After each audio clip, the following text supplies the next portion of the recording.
Go was a film that came and went in relative obscurity near the end of the 20th century and has remained well below the cultural surface. It definitely was a product of its time, one of a boatload of Pulp Fiction derivations that fought for attention in the latter half of the 1990s. It is an interesting and rewarding watch, particularly if you were a fan of all those Tarantino-esque crime adventures of the era.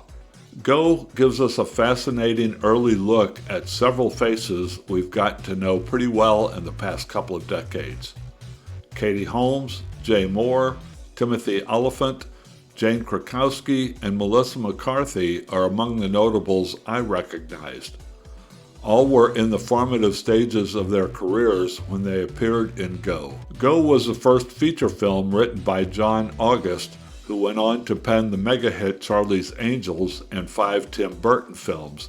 Director Doug Liman was coming off the success of Swingers in 1996 and moved on to The Bourne Identity in 2002. Go is a montage of 3 concurrent stories that all start in a neighborhood grocery store in Los Angeles and converge at a rave later in the film. 2 grocery clerks, played by Holmes and Sarah Polley, buy ecstasy from a distributor, played by Oliphant, to sell at the rave to raise money for rent. Their drug-dealing co-worker, meanwhile, leaves with 3 friends for a weekend in Las Vegas, where they steal a car and later get crosswise with a strip club bouncer. Moore and Scott Wolf are a couple of TV actors who get caught up in a sting targeting the Ecstasy Network.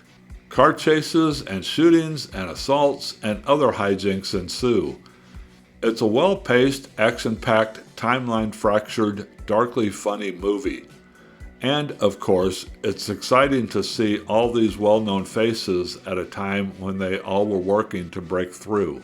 I give Go 3.5 stars on Letterboxd.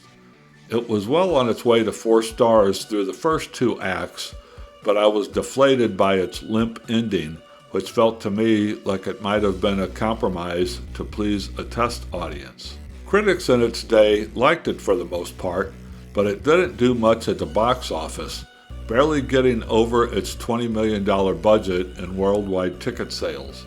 Today, it has a 91% score at Rotten Tomatoes, and the average Letterboxd rating is 3.7 out of 5 stars, which is pretty solid. You might have a hard time finding it.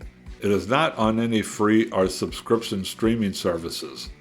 The only Blu-ray edition is long out of print and quite expensive if you can find a copy. The only real availability is in a bare-bones DVD edition for about $15.